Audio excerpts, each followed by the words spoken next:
Okay. Adam Baxter Company / Local 190 negotiations. So, how would we like to start? We could kind of lay out briefly what we each want out of this.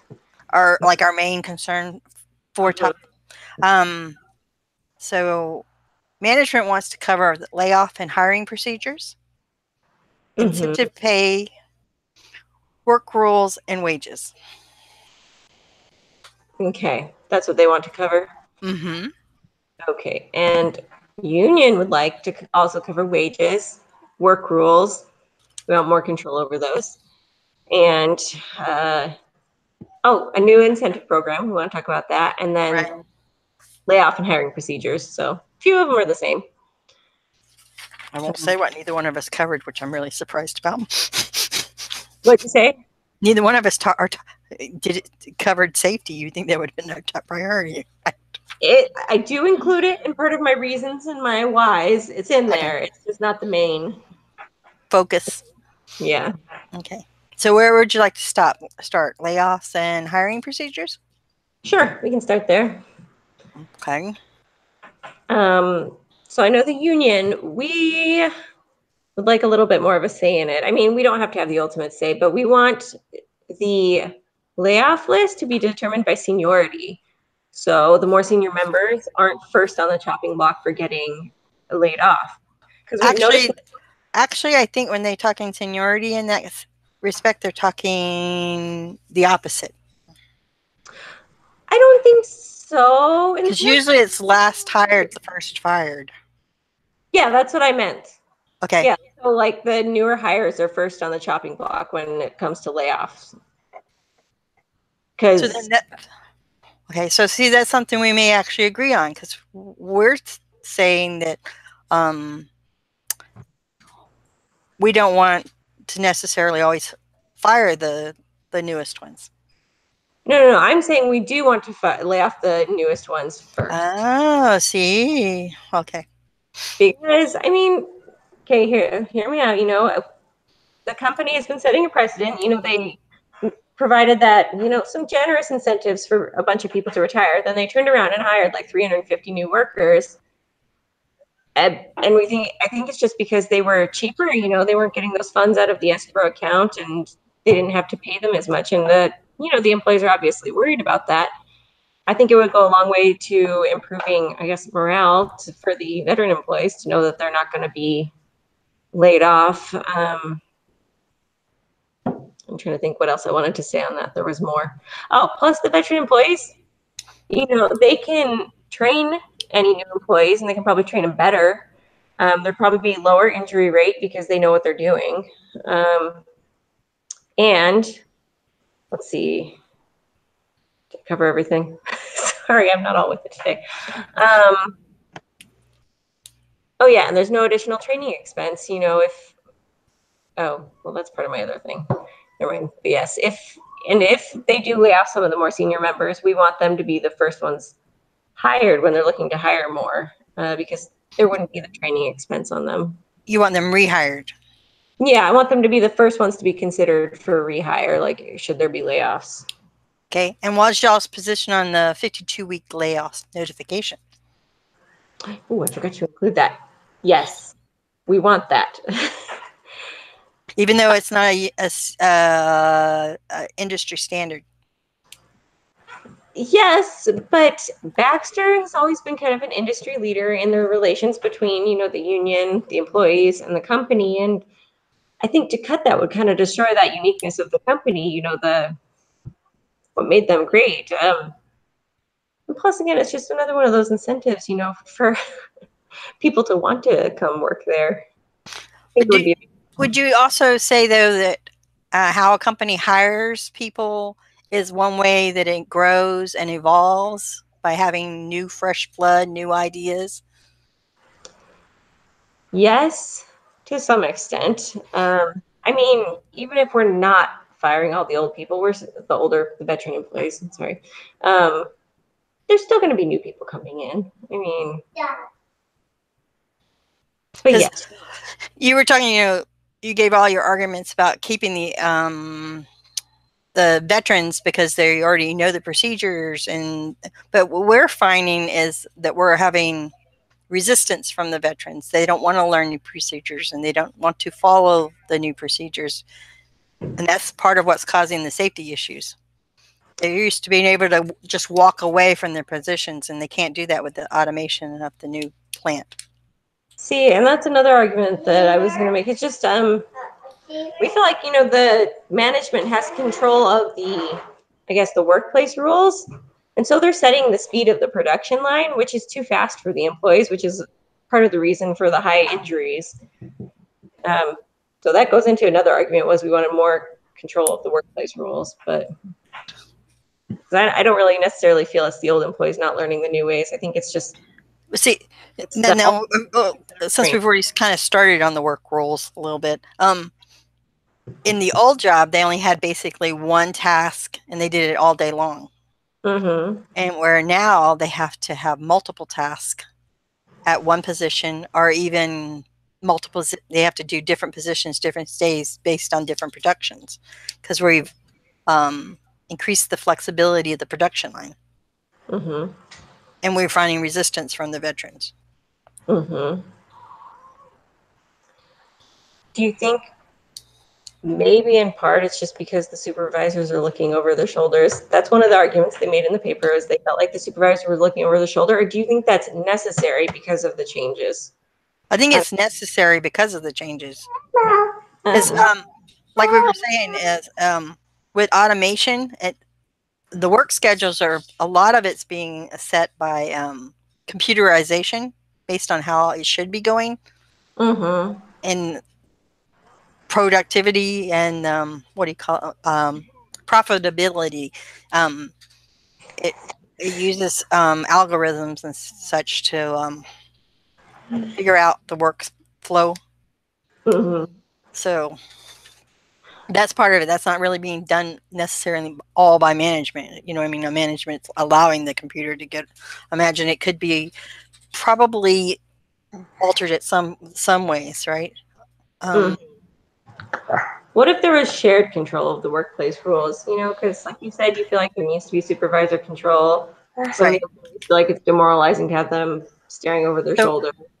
I would agree that there needs to be a system that allows both management and labor to have some of the control over the production and the rules. Okay. So we agree on something. Yeah. Yay!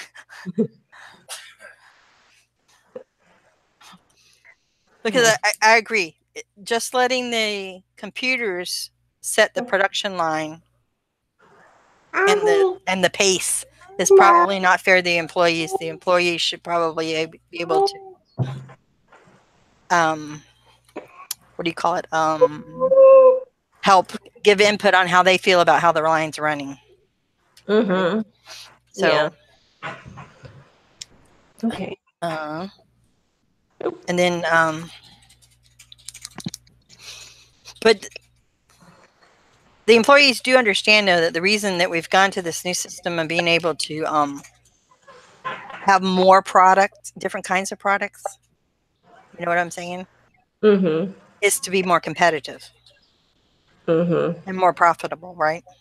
Mm-hmm. Because if we can give the customers what they want, then that's how we've managed to stay into business. We're doing it more efficiently than the other places. Right. And we're offering more variety. Mm-hmm. Yeah. So, okay. So, one of the things that was brought up in the paper, or in what I read, was that the employees felt like they were working harder for less money. Do you think that's true? Because I was just thinking, a lot of it is more machine. Are they working harder, or is it just more constant? I don't know. I think it's more constant. Where they used to meet their quota and then take the day off. Mm-hmm. You know what I mean? If they wanted to, they just would call it quits for the day. Where now we're running 24/7. Mm-hmm. And so they're having to do their 8-hour, their 9-hour day with their lunch hour, right? Mm-hmm. Where before they were taking time off all the time because once production was done, they quit, or they would, or they would choose as a team to continue working and make more money. Yeah. So see, that leads us into the incentive program. Mm-hmm. And you can, and so when you see how, since it's 24/7, there is no way to say you're doing above and beyond a certain production level. Mm-hmm. So that's why the incentive program was done away with in the first place. Mm-hmm. They did promise in the 1978 meeting that they would eventually reestablish the incentives. I think True. it was going to determine what their output could be so they could determine a standard that had to be met. But you're thinking instead of production incentives, because like we were saying, the computer's kind of doing the production, how much can be produced at a time, per hour, etc. Right? Mm-hmm. Like the example of one person can do what used to take a whole team to do in 4 hours can be done in a few minutes. Mm-hmm. Yeah. So that's production's up because like 24 sausages can be made in a few minutes where it used to take them hours, right? And and less people. But so instead of I'm thinking instead of an incentive program tied to production, maybe it should just be like an annual bonus or something based on profitability or something. Okay. Does that make sense? Yeah, that does. That used to be part of the program, so maybe they could bring that portion back. So an annual incentive based on product or based on profitability. Profitability. That's the word I was looking for. Thank you. Okay. So because when we read the original 78 agreement, that's how it was set up before they went to the new plant. They had they had basically the daily incentives to make extra money, and then they had the annual. They did. They had that year-end bonus, didn't they? Yes. Based on how productive it was. I forgot about that. Okay. Okay. Well, that kind of brings me a little bit into wages because I was thinking, with how much more money they're making, how productive the company is, how profitable, that wages should be raised accordingly. But would it be too much to have like that yearly bonus based on profitability and then also higher wages based on profitability? What do you think? So you want to tie higher wages, or you're talking like when you're saying higher wages, like they're yearly, everyone would get a 10% or 1% increase in wages based on profitability or something like that? Something like that, like instead of just negotiating an hourly wage.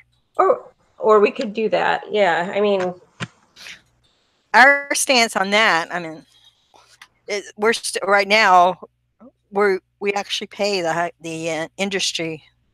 We pay the highest wages in the industry. Sorry, I'm putting in my computer. So maybe if they went for the annual profitability bonus, we could hold off on wage increases right now. Does that make any sense? We could do that if it was a decent sized bonus. I think that'd be enough to motivate the employees. But see, the size of the bonus would be based on profitability. We'd have to come up with a formula for that.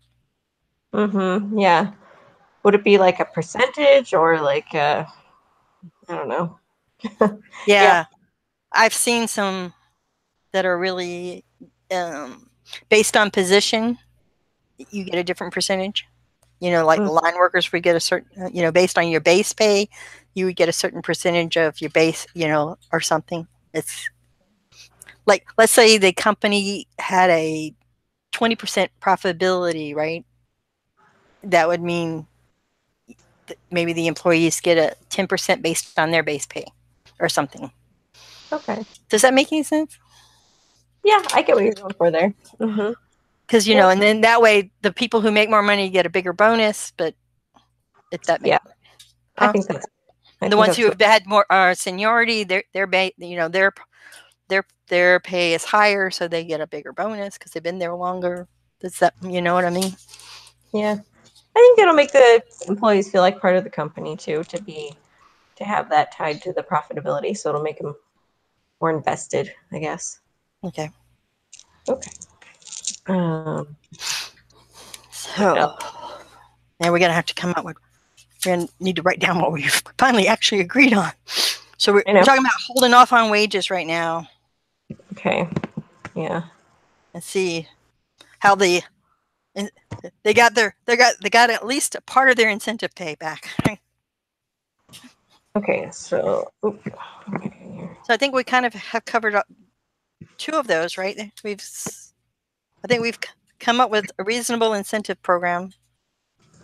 Okay. Yeah. So incentives will be and wage. Annual bonus.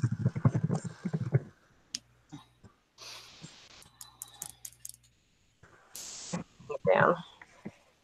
And then did we agree that we kind of agreed that what was it on workplace? I work rules that there could be dual control. Yeah, I think there needs to be a committee. Maybe. Okay. Okay. You know what I mean? To discuss how the line's running, maybe issues with the line, whether or not it's going too fast, too slow, work breaks, that kind of stuff. Yeah. So that there's more flex, but they do have to understand that by law there are going to be some rules that management has to enforce. For safety reasons. Yeah.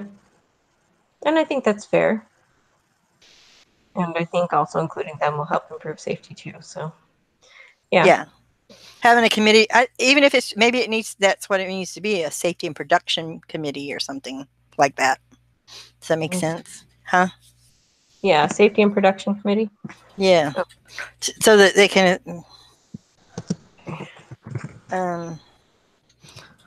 start. And then what about the layoff and hiring? We didn't really agree on that. Nope, we haven't agreed on that. Okay, hey, sometimes you have to work. Sometimes you have to work on the easy stuff first. Okay, so we could come up with a compromise because I think that the newest hire should be first to be laid off if it comes to that, and you think it should be the other way. Right. So maybe there could be some sort of split. Yeah. No, we want to retain, like, we decide who gets hired and who gets fired. You know what I mean? Management still basically does the hiring and the firing.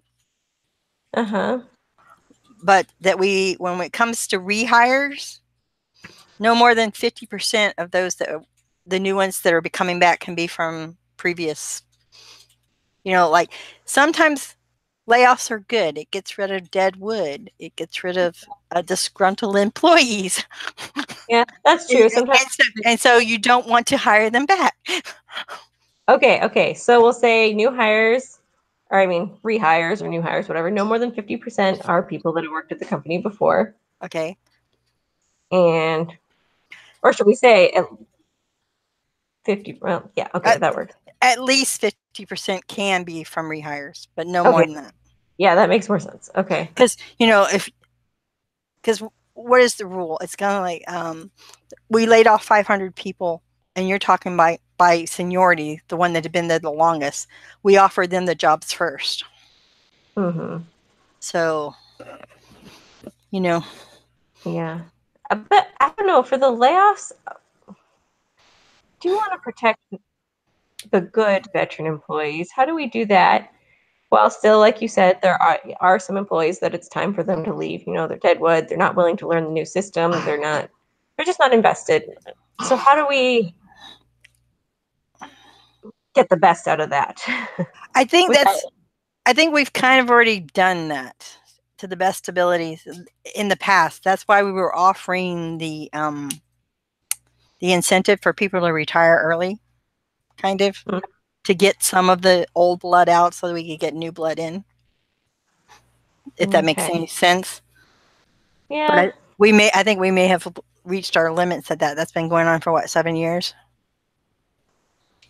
I think so, yeah, because didn't they start that in 78 with the new plant? Yeah. Which actually kicked in like 83 or so. So. Yeah. Okay. So. But I'm sure that we could probably put that on the table, maybe that some of the layoffs could be early retirements. Okay. Does that make any sense? Yes. Doesn't. So. Thinking. Problem is, how do you do it without discriminating? That you get those people that you want out. Well, I think, I don't know. I feel like the people that aren't really performing in their job are the ones that don't really want to be there. So I think they would take the buyout, honestly. Okay. And the ones that care, I think they would want to stay. I mean, do you agree?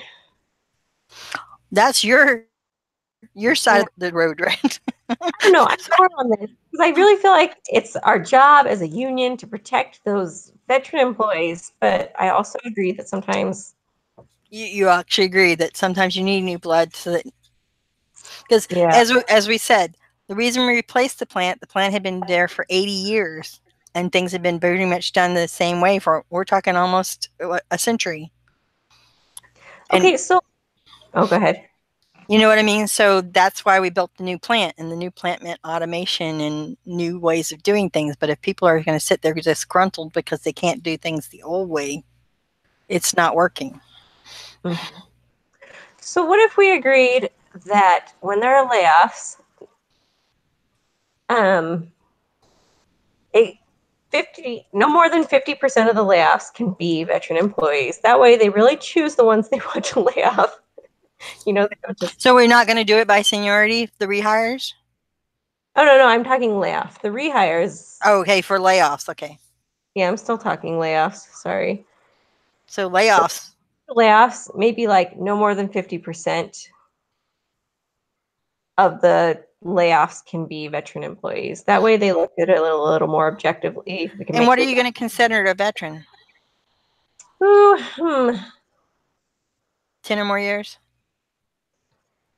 I think it should include, and well, yeah, probably 10 or more years. I think that would be fair. Because then all of those employees are ones that came from the old company and they're receiving the escrow payment. And okay.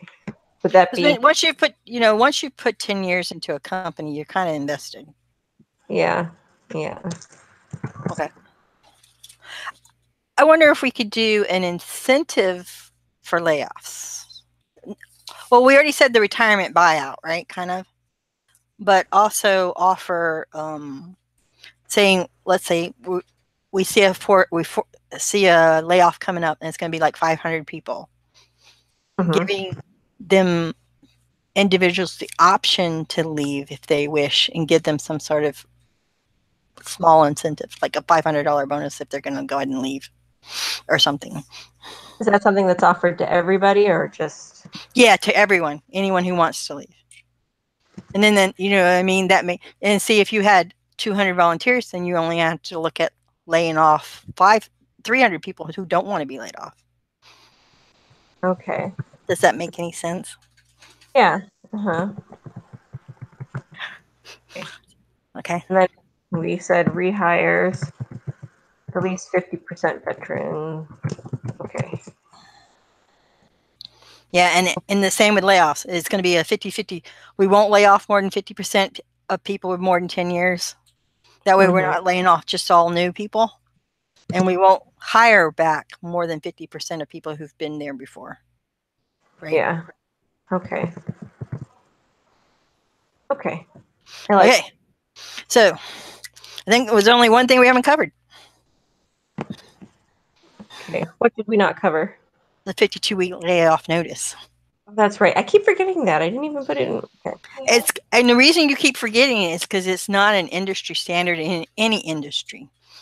Nobody gives you a year's notice that they're going to lay you off. I know. And I can see that. And we're willing to give a grace period. We're just saying that it's a little antiquated to say you want a whole year. I can agree with that. A year is a long time, especially in an industry that changes so much. Like if you need the flexibility to be able to lay off a little bit faster to... Right. the changes. So, because we don't need people sitting around doing anything. You know, this being a food industry, like the recent floods in North Carolina, right? We know there's less production right now for pork and turkey and stuff because there just isn't any product. And to stay profitable, we can't just have people standing around doing nothing. Yeah. So, what do you think is a reasonable grace period? 3 months? Yeah, actually, I was thinking 3 months too. Yeah. Okay. I think that's a fair amount of time to find a new job. Hey, I won't tell you what I was thinking. What were you thinking? I figured you were going to come back with 6. Guess I'm not much of a negotiator. 6, huh? Okay. I figured you'd say 6, I'd say 3, so we'd meet somewhere in the middle there. But 3 months to me sounds reasonable. That's like 12 weeks. Yeah. So, and we're talking, you know, I tell you, the layoff, and it may be longer than that if we know, you know, like we know it's going to be slow this March. You go ahead and tell them ahead of time, but you know, at least, right, 3 months. Yes. So 3 months notice at least. Right. And then they'll let us know sooner if possible. Right. Okay.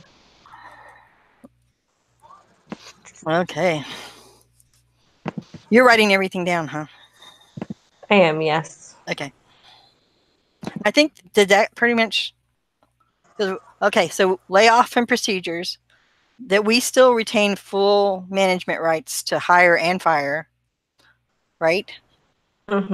We will try to do it through retirement buyouts and an incentive program for those who would like to leave when we know one's coming up, right? And a veteran will be considered anyone with 10 or more years. And we won't lay off more than 50% of them. Yes. Okay. So like if we have 500 people that have to be laid off, 50% can be 10 or more years, and then 50% can be like new hires, correct? Yes. Okay. So I think that includes the layoffs and hiring procedures, right? Yes. Okay, so the incentive program, we've come up with an annual profitability. We still need to discuss the terms of that, but at least we've made progress there. Do we need to have specific terms for that? I don't know if they want the specifics in the contract or not right now, but it would be based on profitability. We come up with a certain amount based on, you know. Yeah. Because that would give us a range too, because, you know, if, you know, like if we have you know, just basing it on profitability, then there's not a target either. Like we're trying to say, oh, profitability has to increase, what do you call it? Increase by 25% or no bonus. We're not saying that. We're just saying no matter what the profit is, then the employees get to benefit from that sum. Okay. Does that make sense? Yes. Okay. Kind of like, let's see. Work rules. We decided on work rules that we needed to establish a safety and production committee to help establish those laws and rules, right? Yes, I forgot to write that one down. So, workplace safety committee. And production committee, because, you know, y'all are complaining also about the production is too fast, not giving people a time to adjust. And yeah. Okay. Oh, I did have it. I just had it in parentheses. Okay. Okay. And then we've decided to just leave wages where they are right now based on the fact that we did do the incentive program. Okay. Yes. Okay. So, should we send to Skylar? One thing, maybe one thing on the work rules though? Okay, what? That we still maintain the final decision on production levels. Um, yeah, it's kind of always been like that, right? Like Yeah. they said. Okay. I think that's fair. So management maintains. Control of production levels. Because, if management makes a promise to a customer to have a certain amount of product by a certain amount of time, you know what I mean? Yeah, as long as they're taking into account what the workers are saying, if Yeah, they literally keep what the up with it. committee, what So the committee is saying is safe and can be done. yeah. But I can understand how the computers may be functioning faster than the employees feel safe. Yeah. Yeah. Sometimes my computer can't keep up with me. Yeah, that's usually my problem. I can't keep up with it, right? Okay. I think that covered everything, didn't it? Okay. Do we think we covered it all? I think we did. Do you So think do we both need to send him a list, do you think? Or that's kind of our final agreement at this point, right? yeah, I mean we can both send it to him that way in case one of us forgets something or whatever. Okay. And so was the plan that I was going to meet with Skylar again maybe tomorrow sometime and we could. Yeah. Was it okay? I'm thinking he wants to meet at the same time tomorrow at 1:30. Okay. Okay. Okay. Tell him that it's kind of like we had two groups after all. I know, right? Yeah. So I'm going to stop the broadcast. Okay, sounds good.